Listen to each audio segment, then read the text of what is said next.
हैं आप सब? तो काफ़ी देर बाद लेक्चर है सभी, तो बीच में कुछ फेस्टिवल वगैरह के कारण भी हो जाता है, कुछ बिजी भी थी, ठीक है। तो अब जो हमने चैप्टर ख़त्म करना है, अब हम आज करेंगे राइबोसोम वाला, साइटोस्केलेटन देखते हैं कितना होता है कभी, ठीक है। फिर उसके बाद जो टॉपिक्स रह जाएंगे वो करेंगे, ठीक है। तो शुरुआत आज हम कहाँ से करेंगे? Ribosomes.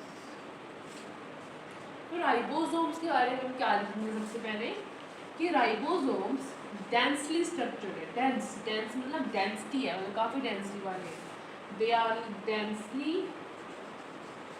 Stand particles, densely stained particles है ये, ठीक है। वो डिस्कवर्ड बाय, किसने डिस्कवर किए थे? जॉर्ज पैलेट, ठीक है।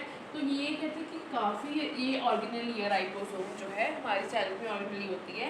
ये मतलब यूनिवर्सल ऑर्गेनली है, मतलब आप लिख भी सकते हो आप यूनिवर्सल। ये ऐसी ऑर्गेनल यूनिवर्सल है जो कि बहुत डेंसली स्टेन्ड है, मतलब डेंसिटी बहुत ज़्यादा है। डेंसिटी का हम फॉर्मूला लिखते हैं मास अपॉन वॉल्यूम, मतलब कि ये सेल है अगर, तो इस वॉल्यूम में मास अपॉन वॉल्यूम, तो इसमें थोड़े से वॉल्यूम में ये बहुत ज़्यादा होगा, थोड़े से सेल में थोड़ी सी स्पेस लेगा पर बहुत ज़्यादा होगा, उसे बोलते हैं डेंसली स्टेन्ड, ठीक है। ये बात से याद है। उसके बाद ये किसने डिस्कवर किया? साइंटिस्ट का नाम क्या है? जॉर्ज पैलेट, ठीक है। और ये यूनिवर्सल है, यूनिवर्सल मतलब प्रोकैरियोट में भी है ये प्लस यूकैरियोट में, ठीक है।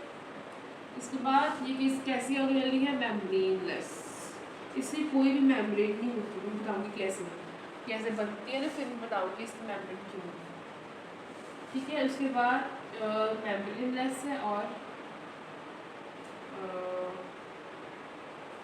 इसमें मेयर डायरेक्टली एंड इनडायरेक्टली, मतलब इनको मेयर करने के लिए हम इनडायरेक्ट मेयर भी कर सकते हैं।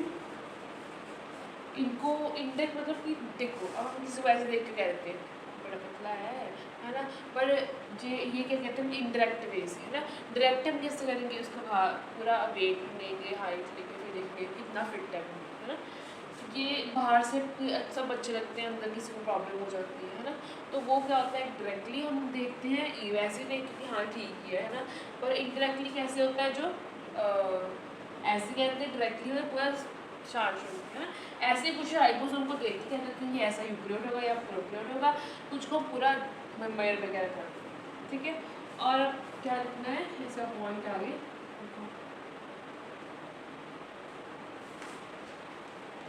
It has Swedberg unit, ऐसे लो, इसे एस्मे करते हैं। क्यों?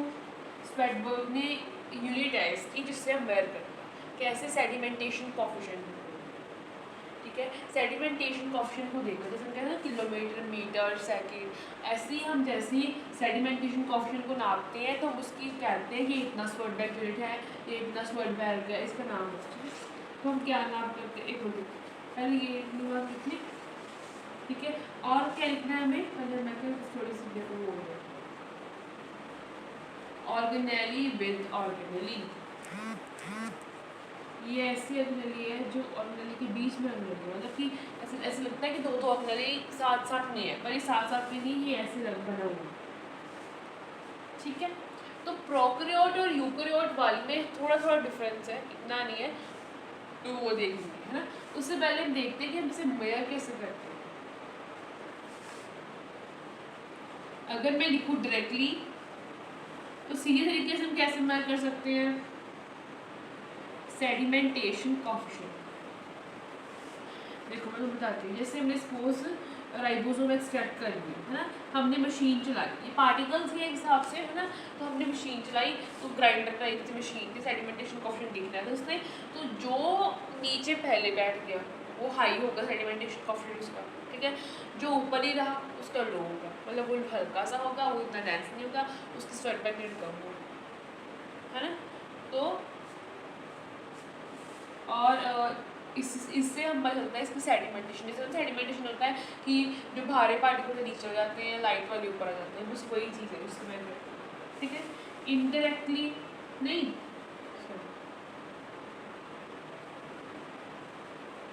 हाँ, इनडायरेक्टली हम कैसे कर सकते हैं, डेंसिटी एंड साइज हम ऐसे भी दूर से देख सकते हैं। अच्छा, इसने ज़्यादा जगह ली है, ये यूकेरियोट हुआ कि क्या बताओ प्रोकैरियोट है ना, तो साइज देख के छोटा बड़ा, ठीक है, ऐसे हम जज कर देते हैं ऊपर से।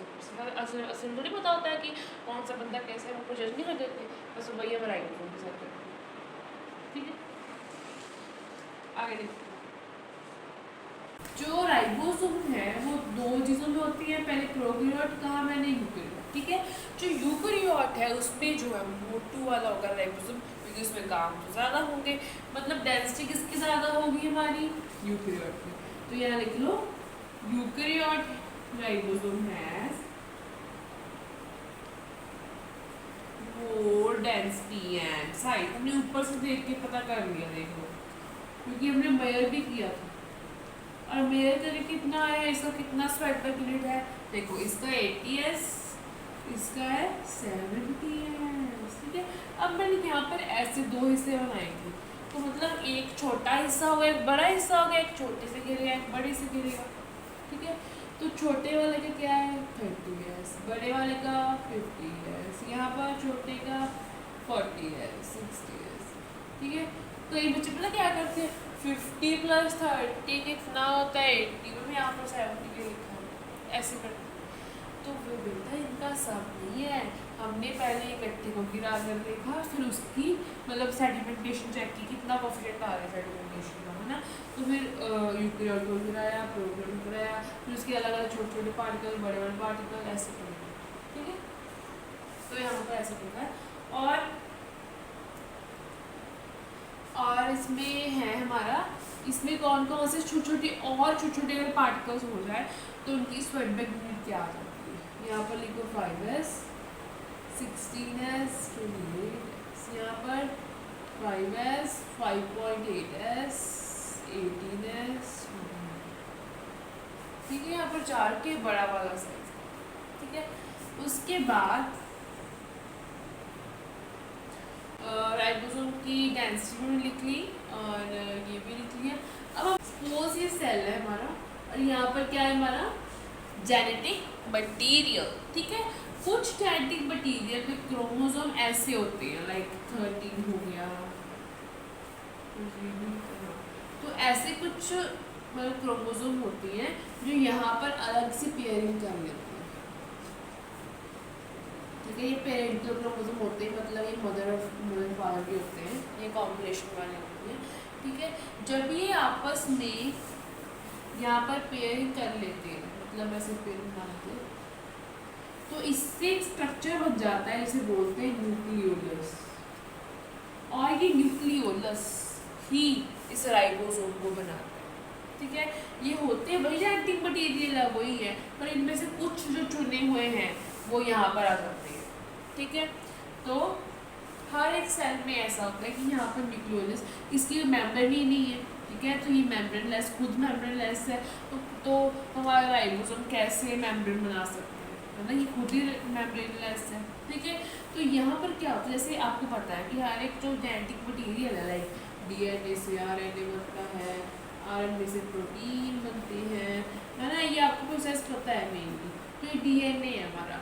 अब यहाँ पर क्या बनेगा, mRNA, मैसेंजर RNA, जो मैसेज लेके जाता है, प्रोटीन बनाता है फिर। ठीक है, तो यहाँ पर mRNA बन गया। ठीक है, और प्लस कुछ स्पेशल ऐसे प्रोटीन होते हैं जो पहली बनी होती हैं, जब ये आपस में जुड़ जाते हैं, ये क्या बनाते हैं, राइबोसोम। ठीक है, तो ये राइबोसोम बनाते हैं। और कुछ mRNA जो प्रोटीन से नहीं जुड़ते हैं, mRNA जो फ्री mRNA है, उन्हें क्या बोलते हैं, राइबोजाइम। मतलब ये एक एंजाइम की तरह एक्ट करती हैं। इसे क्या बोलते हैं कि और जो एंजाइम है प्रोटीन होते हैं, जैसे प्रोटीन जैसे यहाँ पर बन गया तो एंजाइम की तरह एक्ट करेगा, पर कोई चीज़ यहाँ पर रिएक्ट कर दे तो क्या हो जाएगा, राइबोजाइम हो जाएगा, है ना। तो फिर यहाँ पर लिखो all proteins are enzymes, but all enzymes are not proteins. ये इम्पॉर्टेंट है बहुत। मतलब सभी जो प्रोटीन्स हैं वो एंजाइम की तरह करती हैं, पर हर एक एंजाइम जो है वो प्रोटीन नहीं हो सकता। ठीक है, एग्जाम्पल राइबोसोम, जो क्या है एक न्यूक्लिक एसिड, डीएनए मटीरियल को न्यूक्लिक एसिड ही बोलते हैं, जेनेटिक मटीरियल को। ठीक है, और इनके फंक्शन आप लिख लो। ये क्या करता है, फॉर्मेशन ऑफ प्रोटीन बनाएगा, स्टोरेज करेगा एंड सिक्रीशन करेगा।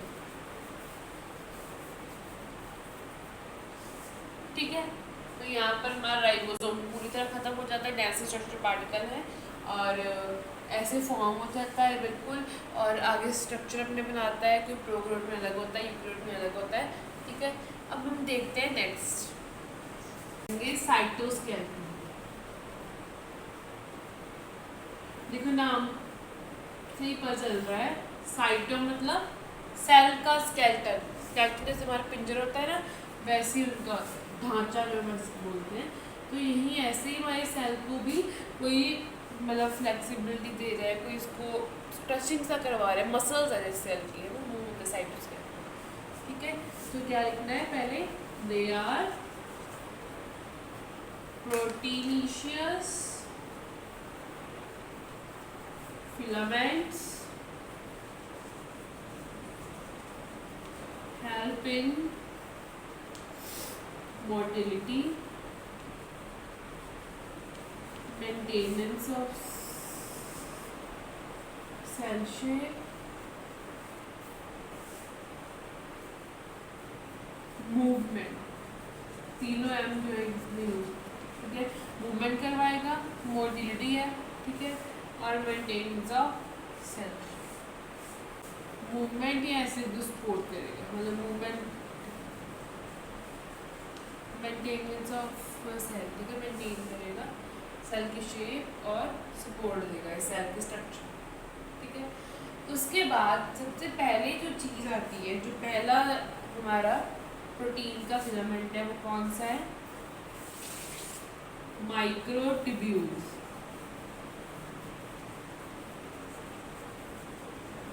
छोटे छोटे ट्यूब्स है जैसे, जो फिलामेंट के रूप में आ रही है। ठीक है, made up of tubulin protein, कितने नैनोमीटर का, 18 to 21 नैनोमीटर। ठीक है, इसके फंक्शन लिखो।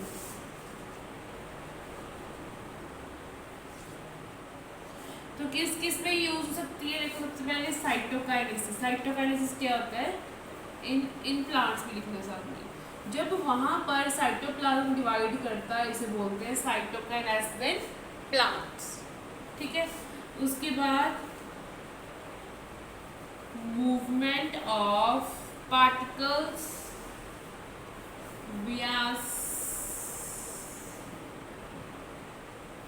cilia and flagella, जो क्या है, extensions of plasma membrane।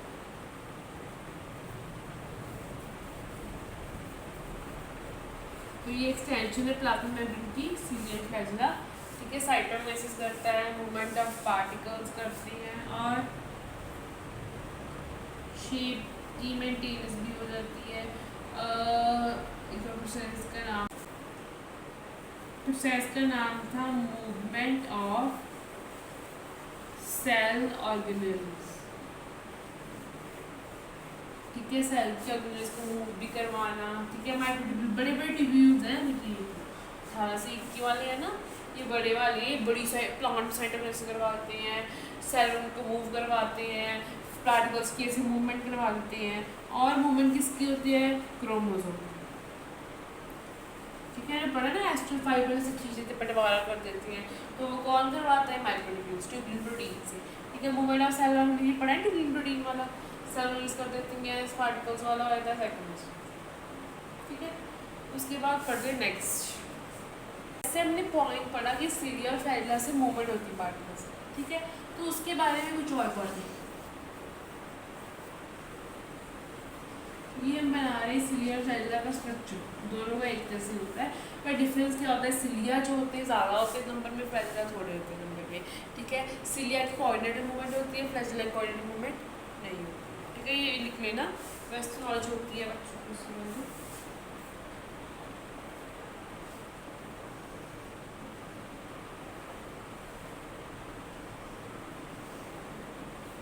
बना लो एक बार। ठीक है, ऐसे करके होते हैं, कितने होते हैं टोटल, ये 9 होते हैं प्लस 2 जो होते हैं सेंटर वाले। सेंटर को क्या बोलते हैं, सेंटर में से क्या कहोगे, सेंट्रल शीथ। ठीक है, यहाँ पर इस ये जो दिख रहे हैं ऐसे ऐसे ऊपर से, ये डायक्सिन, ये नीचे वाली इसको जोड़ रही है, जो नाइक्सिन है। ठीक है, ये क्या है, हमारी रेडियल स्पोक, जिससे ना ये पहिया होता है वहाँ पर ऐसे होती है, स्पोक्स होती हैं। ठीक है, वैसे ही है। ठीक है, किसकी है, सीलिया एंड फ्लैजिला। सेम ऐसे ही होता है बेसल बॉडी का। बेसल बॉडी वो चीज़ है जिससे ये अराइज होती है। ठीक है, उसको हमने क्या किया, ऐसे ऊपर से कट किया और नीचे झाँका। ठीक है, ये दिखेंगे। अब इसको देखोगे ना, यहाँ पर पतली पतली ट्यूब्स दिखेंगे आप। ठीक है, तो बेसल बॉडी में वही तो चीज़ें, बस यहाँ पर क्या होता है, यहाँ पर सेंट्रल शीट नहीं होती, और इसमें कितने टोटल फिलामेंट्स होते हैं, 27 फिलामेंट। ठीक है, अब हम आगे करते हैं। आगे क्या है, माइक्रो फिलामेंट। तो फिलामेंट है मतलब पतली होगी, जैसे हमारी वो नहीं होती बल्ब की जो अंदर वाली होती फिलामेंट, जिसे हम बोलते हैं, वो पतली सी होती है ना, वैसे। तो ये क्या किससे बनी होती है, made up of actin protein. ठीक है, एक्टिन प्रोटीन हमने सुना ना, एक्टिन, मायोसिन। तो पहला तो हमें समझ आ रहा है साफ साफ इसको कहाँ पर यूज करते हैं, 6 to 8 नैनोमीटर। तो पहले वही पॉइंट लिख देते हैं जो आपको समझ आ रहा है। कौन सा वाला, मसल कॉन्ट्रैक्शन, जो हमारी मसल की मूवमेंट होती है। ठीक है ना, ऐसी मूवमेंट होती है ना, आप तो दिखा सकते हैं जिन बारे। ठीक है, उसके बाद मसल कॉन्ट्रैक्शन के बाद क्या होगा, साइटोकाइनेसिस इन एनिमल। ठीक है, एनिमल में साइटोकाइनेसिस जो पतली पतली मूव से स्ट्रॉन्ग मूवमेंट करवानी होती है, क्योंकि वहाँ पर हमारी यहाँ। ठीक है, उसके बाद साइटोप्लाज्मिक स्प्रिंग। साइटोप्लाज्म में कुछ ऐसी मूवमेंट्स होती हैं जो बड़ी मतलब कि जैसे हाइड्रिल्ला लीफ में होती है, ये वाली है ना, एक्टिव ट्रांसपोर्ट से बोलते हैं, एनर्जी लेके ये जो अंदर ऑर्गेनिज्म है इसको गोल गोल घुमाता है। ठीक है, ऐसे वॉशिंग मशीन नहीं घूमती, ऐसे साइटोप्लाज्म घूमती है। ठीक है, और हमारा स्यूडोपोडिया जो फॉर्मेशन होती है उसमें भी थोड़ी सी स्ट्रेंथ चाहिए उसको, है ना, उसके पैर जो बनाने के लिए, फॉल्स बनाने के लिए उसको थोड़ी सी स्ट्रेंथ चाहिए, इसलिए वो माइक्रोफिलामेंट्स को यूज करते हैं। ठीक है, अब आगे देखो।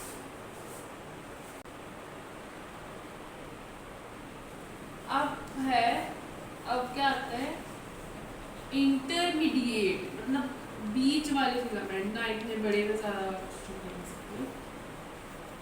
ये काफ़ी प्रोटीन से बने, made up of 10 type of protein, 10 तो अप्रॉक्स ऐसे। तो बीच का वाले ज़्यादा सपोर्ट करते हैं, ज़्यादा खींचते हैं, तो ठीक ठीक काम होता है। तो ये कहाँ पर यूज होते हैं, फॉर्म न्यूक्लियर लैमिना। बताती हूँ क्या है, न्यूक्लियस मेम्ब्रेन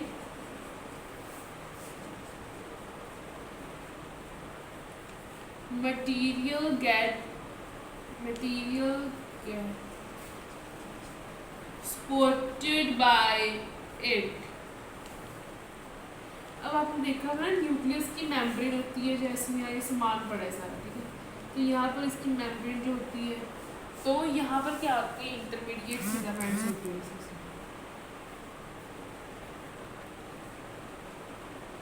ठीक है, तो ये इस मटेरियल को इस मेम्ब्रेन तक सपोर्ट करके रखते हैं, बस इसको इंटरमीडिएट बीच में होते हैं और ये सपोर्ट करके रखते हैं। ठीक है, अब एक क्वेश्चन यहाँ आया जो आया था राइबोसोम के ऊपर में, तो राइबोसोम की ना जो ऊपर वाले जो स्ट्रक्चर होता है जिससे वो जुड़ा होता है, उसे क्या बोलते हैं, राइबोफोरीन, वो याद लिख लेना। ठीक है, जिससे वो जुड़े होते हैं, जो हमारा एंडोप्लाज्मिक रेटिकुलम में जो है वहाँ पर जुड़े होते हैं ना मेम्ब्रेन के ऊपर से, राइबोफोरीन भी होते हैं। ठीक है, अब हमारा लास्ट रह गया, अब हमारा है सेंट्रोसोम प्लस सेंट्रियोल। ठीक है, ये मैंने आगे भी डिस्कस किया, पर मैं फिर करना चाहूँगी दोबारा से। देखो, अब जो सेंट्रियोल है, ठीक है, वो भी एक ऐसा ही स्ट्रक्चर है जो help in movement of fluid. ये किससे बना होता है, छोटी छोटी माइक्रोट्यूब्यूल से। ठीक है, जब हम इसको परपेंडिकुलरली खड़ा कर देते हैं, दो दो बन के, दो मतलब डाई, इसे क्या बोल देंगे, डिप्लोसोम या बोल देंगे सेंट्रोसोम।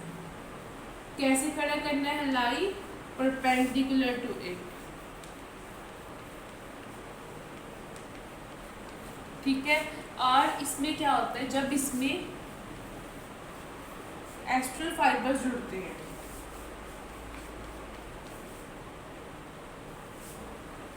जब इसमें माइक्रोट्यूब्यूल जुड़ते हैं, सेंट्रियोसोम प्लस माइक्रोट्यूब्यूल्स, या क्या करते हैं, क्या फॉर्म करते हैं, एस्टर फाइबर्स। ये एस्टर फाइबर्स जो कि क्रोमोसोम को दोनों सेपरेट कर देते हैं, बंटवारा कर देते हैं। ठीक है, इसमें याद रखना लाई परपेंडिकुलर होल्ड क्रोमोसोम। ठीक है, बाकी फिर कल करेंगे। Thank you.